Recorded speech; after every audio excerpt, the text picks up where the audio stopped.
Hello, all my gorgeous souls.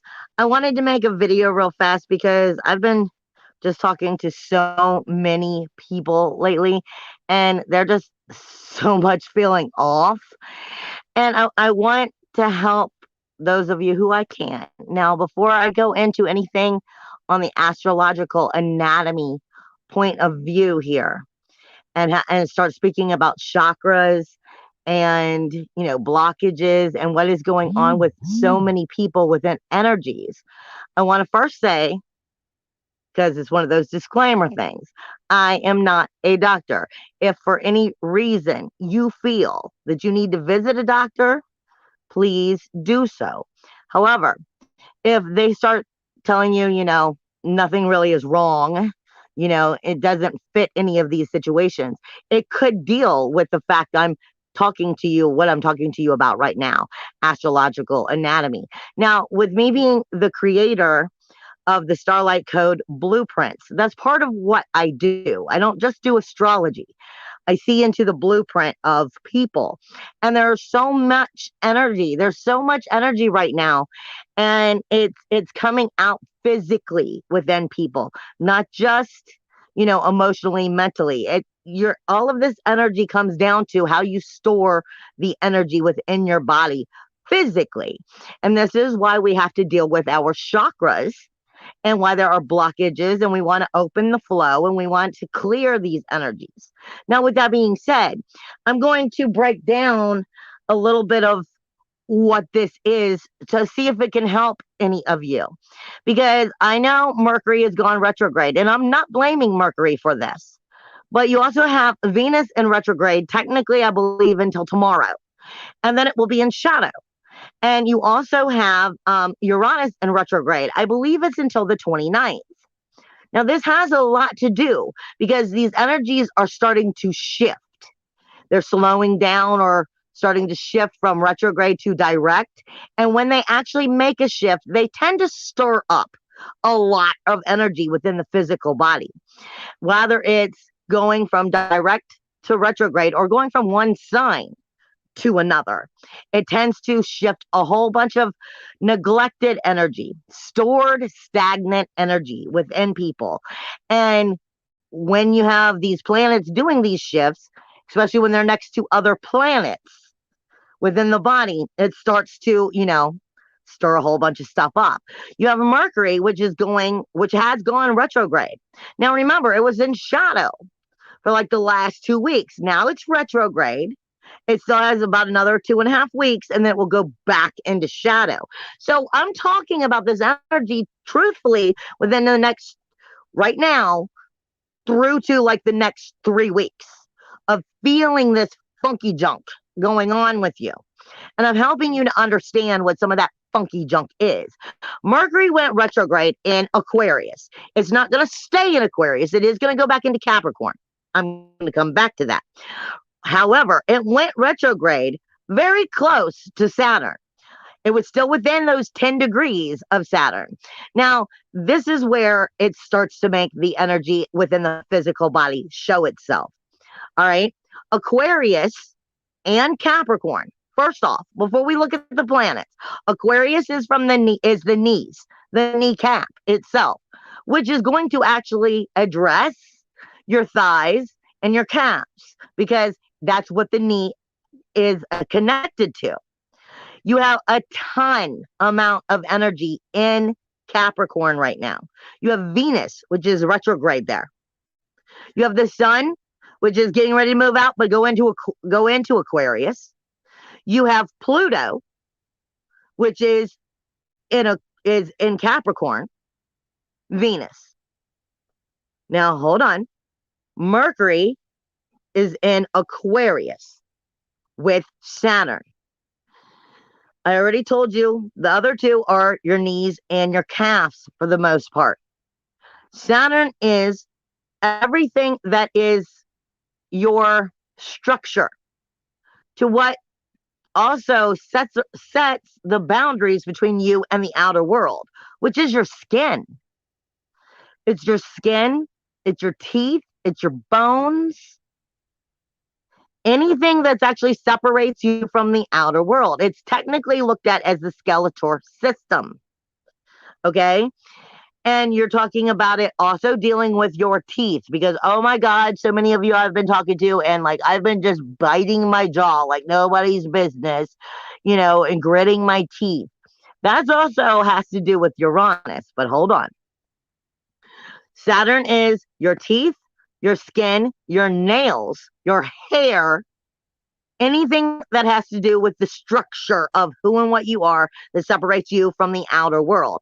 Now, Mercury just went retrograde right next to it, meaning all of my communication just went inward and started talking to your bones, your skin, and whatnot. And in the outer world, because that's also in the universal house of Aquarius, which on a universal scale is also, you addressing your your outer world, your teams, your groups, your memberships, and is that supporting your body? Is that supporting your physical body? Is that supporting your physical life? Is it supporting your soul and where you're wanting it to go?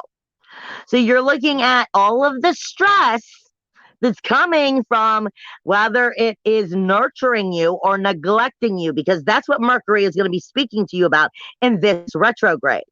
What have you been nurturing properly? And how can it help you versus where are you neglecting situations that can help you? And you keep looking the wrong direction.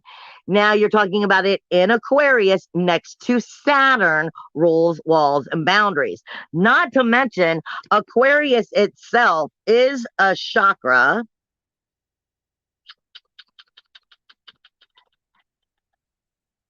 It is also a chakra called Talatala.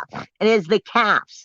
It speaks to you of where you're holding on to prolonged confusion, where you give rise to instinctive willfulness, to get rather than to receive, to push, to shove, to get your way, to pursue. Where does the materialistic side of things make your ego freaked out? Okay? And Saturn and Mercury are still here.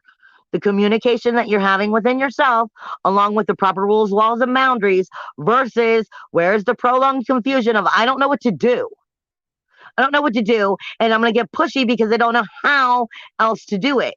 That's where I always call it in the astrology, the lion in the cage is not the power. When you're in your power, you know that you cannot be pushed around. But when you're manipulating people and you're trying to push your way around, it's because of the prolonged confusion. It's because you don't know how to address it and make it right.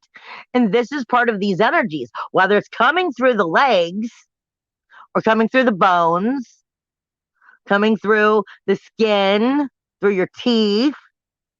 I'm just helping you to understand. Aquarius also deals with with the ankles.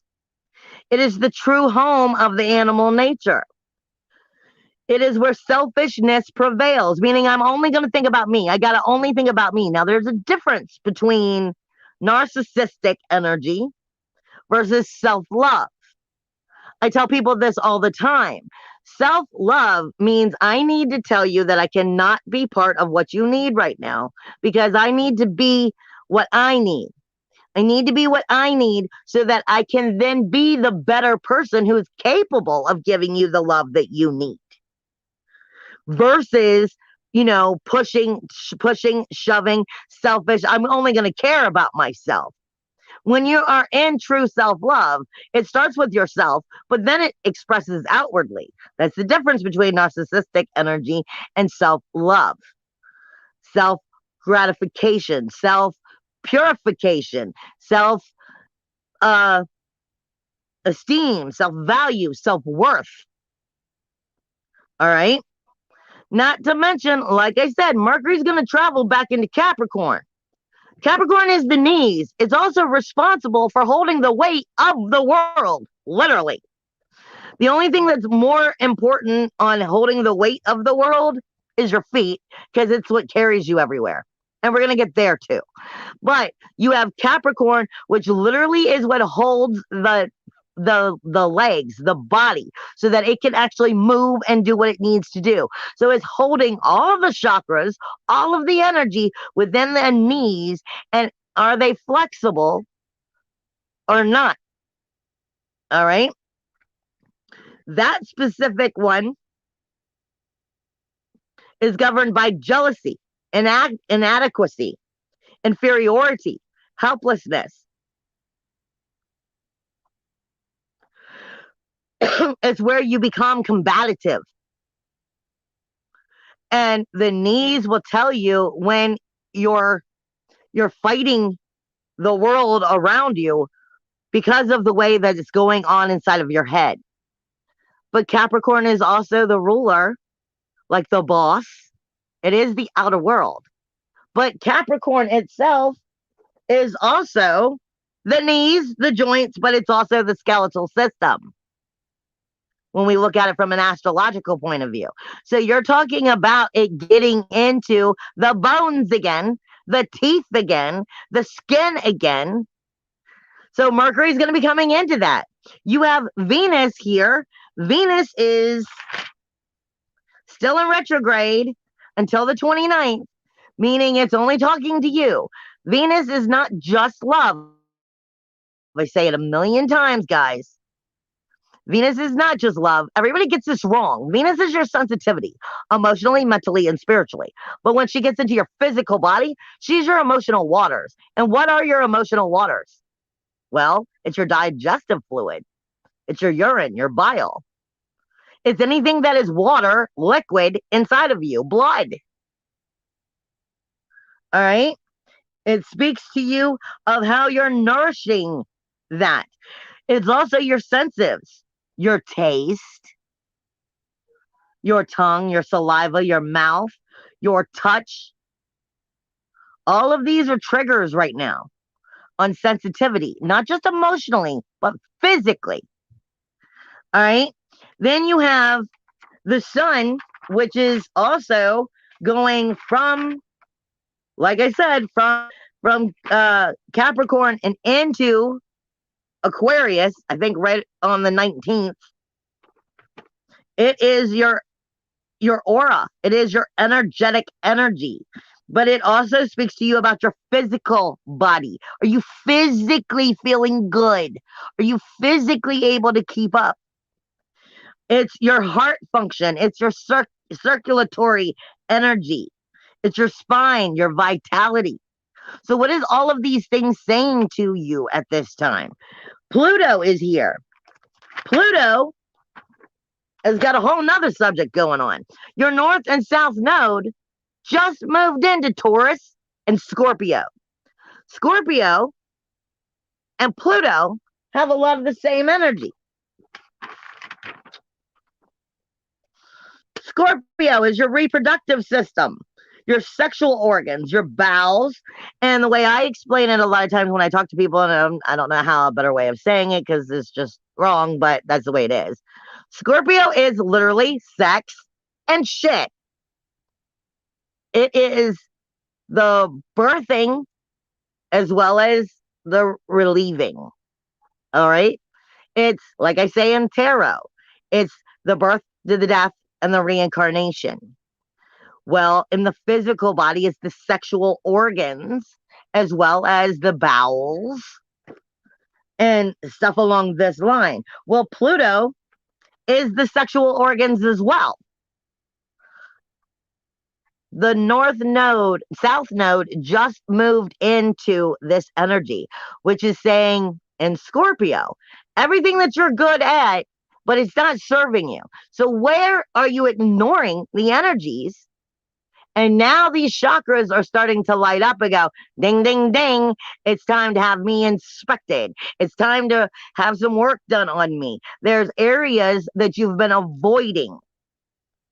All right. Pluto is rejuvenation, regeneration, but it's also the immune system as well. It is how you, it's your pancreas, your metabolism. It's your reproduction. Like I said, it's your renewal of the body. and how the body is able to renew itself. These two energies, Capricorn has Pluto still here, and Pluto's at the end of its reign. The last, what, 2 years? It's been here for freaking ever. So now he's going, seriously, what part are you not listening to? Do I have to attack the body?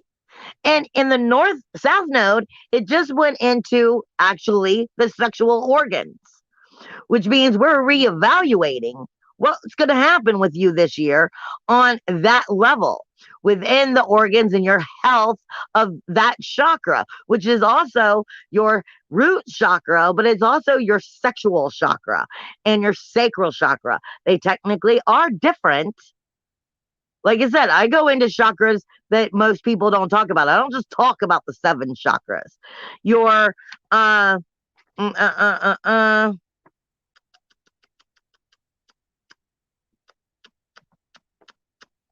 your sexual chakra is the gateway to life. That's the difference between that and the sacral chakra. The sexual chakra is an actual gateway to life. It helps it's like the regeneration, the rejuvenation.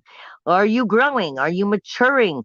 Are you rebirthing? Because this is where you're storing what you're not letting go of in this area, which also goes into the root of how you actually physically deal with the world around you.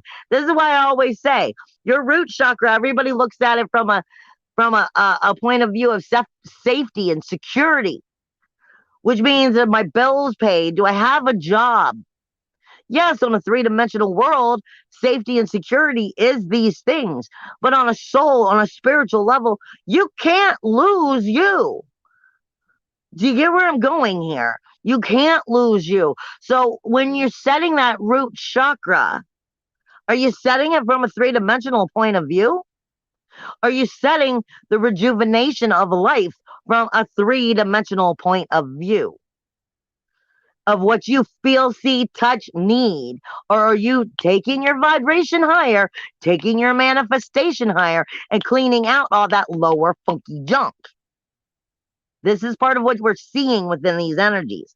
Now, you also have Taurus, which has Uranus, which goes retrograde, goes direct, in the throat chakra, which is Taurus, the throat chakra. But Uranus is also the respiratory function, the bronchial tubes, the lungs, your diaphragm, the trachea, how you're breathing. It's asthma. It's the nervous system. While Taurus is the throat, the neck, the thyroid, your vocal tract, you also have the North Node that just came in here, which is going to be speaking to you about, are you ears, nose, and throat? Are you speaking your expression? Are you hearing yourself?